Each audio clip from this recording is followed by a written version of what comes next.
Bem-vindo! Agora vou mostrar como gerir suspensão na sua impressora MFC. Primeiro, abra o servidor MP12. Depois clique em Geral e encontre aqui o tempo de suspensão. E aqui, ative.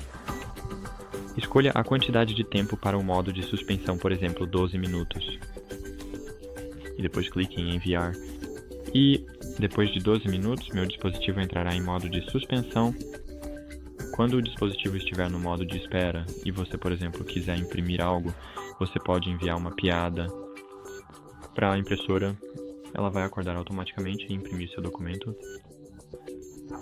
Se o seu dispositivo estiver desativado, ele não pode acordar de desativado para o modo ativado. Por assistir, tchau!